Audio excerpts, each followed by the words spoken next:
Hello, and welcome to another edition of Qmailtoaster Video Magazine. I'm your host, Jake Vickers. In this edition, we're actually going to cover a user request. I had a user contact me through email and asked me to do a video on whitelisting users for Spamassassin. Now, we're going to cover a little bit on how Spamassassin actually scores the email.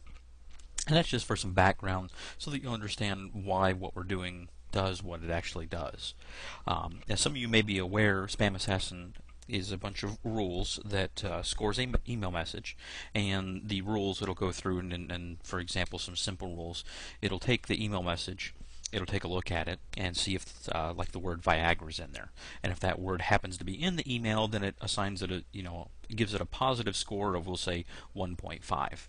Then it'll go through and there'll be a phrase in there that'll be say something like "I love Linux," and that may match another rule that you have in there, and that will give it a score of negative 1.0, which will take 1 away from that. So now we're left with the message has a total score of 0.5, because when you add a positive 1.5 to a negative 1.0, if you think back to your algebra days, you will be left with a positive 0.5 at this point. And it'll go through the email and it'll score it accordingly. And it'll keep running through the rules and assign it positive and negative values for certain key phrases, certain words, URLs, combinations of words, anything you may, if you write your own rules, anything you may happen to want to score in there at all. You might do something like, if your company's signature is in the email, you may want to go ahead and give it like a -5 or something. Once it's run through all of the rules, it takes all of those little scores that it gave the message and it adds them all up. So if we hit the 2 rules that I gave as an example for, which are fictitious, those aren't actually rules. I imagine Viagra is in there somewhere, but I haven't really looked at the rules to make sure that that's actually in there. Regardless, the 2 fictitious rules I gave you, the message would have given a score of 1.5 for the word Viagra and a negative 1.0 for I love Linux, which when you add those 2 together, you're left with a positive 0.5. So the message would have been scored with a 0.5 for its final score. Depending on how you edit your Spamassassin configuration, you can define when a message gets marked as spam. And we'll go over that here in the configuration file. So let's go ahead and get logged into our machine. We are still using the same machine that we have worked on in the previous videos. Once again, you can, if you're following along, you're right up to this point here. And we're going to cd into our /etc/mail/Spamassassin directory. And now that we're in there, get a directory listing, and the file we're going to want to edit is our local.cf, and we're going to need to be in this one for our whitelisting anyway. So we'll go ahead and we'll edit our local.cf file. And as you can, if you take a look at the rules or configuration directives that are in this configuration file, if you scroll on down here, you'll see required score 5. Required score of 5. What this does is this tells Spamassassin when a message hits a score of positive 5.0 to go ahead and mark it, which is defined here in the rewrite header, because you're telling it to rewrite the subject with the spam tag. So this tells it when the message hits a score of positive 5.0 to rewrite the subject header and put or prepend the spam tag to the subject of the email message. It won't do this if the message scores below 5.0.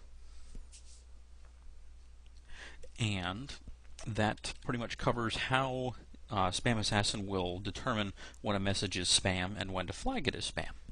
Now, you may notice sometimes you get emails from people and they may use combination of words or phrases or URL links or whatever, and the email message will actually get marked as spam when it actually is not. Now, if this is, say, your Aunt Sally always sends you an email and it and it has the link in there, mycathatesyou.com, which is actually a real website, by the way, and that message always gets flagged as spam, what you can do is you can do what's called whitelisting your Aunt Sally. And to do that, we're going to go down to the end of our message here, and we're going to go into insert mode, And let's see, I'm going to whitelist myself, and I always like to put a comment in here and say what the whitelist is for.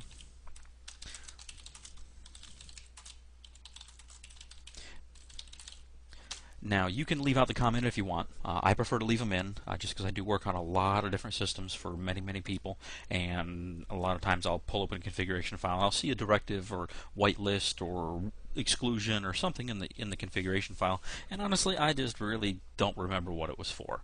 I got 37 other servers I'm keeping an eye on, and I don't remember what that particular whitelist was for. So I like to put a comment in there just to keep things a little more cohesive and concise. You can figure out exactly what's going on. Now, to actually whitelist my email address, you do whitelist _ from Jake at Qmailtoaster.com. And that will whitelist any emails coming in from my email address, Jake at Qmailtoaster.com. And now when I say whitelist it, what this is actually going to do is it's not going to exempt it from the Spamassassin process, which can be a catch-22. What it's going to do is when Spamassassin gets a message, and in that message you see whitelist from, or in the message it comes from my email address, what it's going to do is it's automatically going to give that message a score of -100 to start out.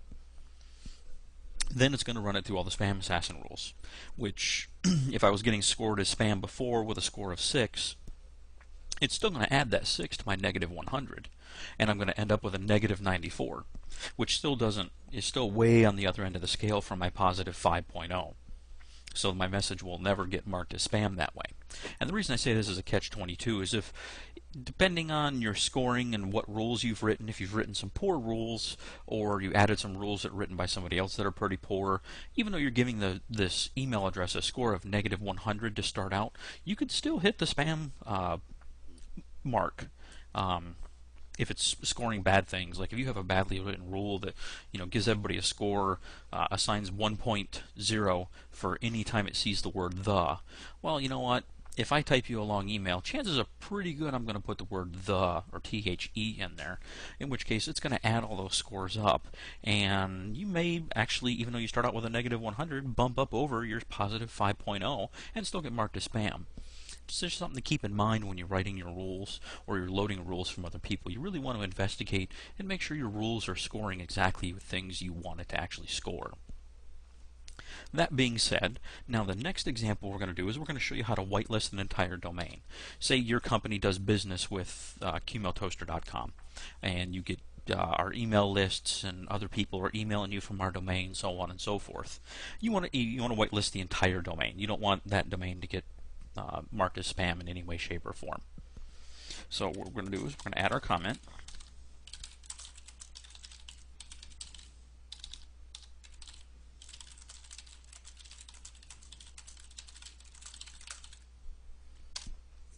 That way, in the future, 9 months down the road, or whoever takes over your position after you, or whatever person you hire to take care of the email server, train dog, whatever, they can look here and see what the notes are for and understand why you put in the whitelist rule.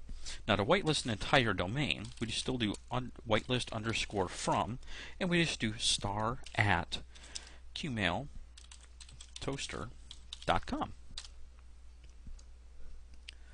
And that will whitelist anything from anybody at Qmailtoaster.com. Now, once again, once this is all done, you'll need to save and exit out of here. And remember now that anything that comes in from Jake at Qmailtoaster.com or Bob at Qmailtoaster.com or Frank at Qmailtoaster.com, whoever comes in from Qmailtoaster.com, their message is going to start off automatically with a score of -100. And then it's going to run through the Spamassassin rules and still assign it a score. So you may not end up with that -100. So go ahead and we'll save and exit out of here.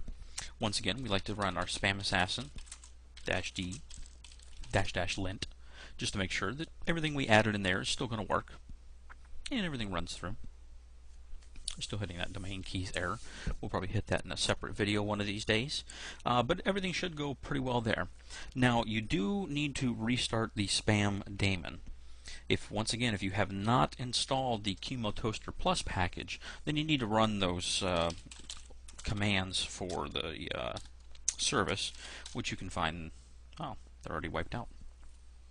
Okay, so you would need to run the commands to restart the service, which were svc. Let me look at my old notes here just to see if I can find them. I personally don't have to do this too often. Obviously, since I originally produced the Qmailtoaster Plus package back in its very first days, I like to install it on my servers, and just, if for nothing else, just to get a couple of these commands, just because they make things a lot easier.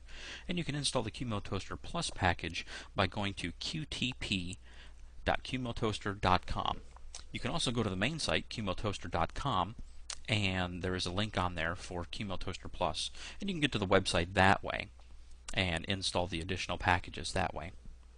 Now that I have my notes pulled back up, to restart the Spamassassin daemon, since we've made changes to it, is svc-d/var/qmail/supervise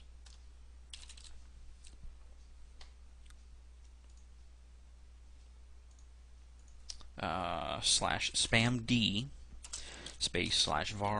/var/qmail. Of course, I see that I misspelled supervise /supervise /spamd/log, and that will bring it down.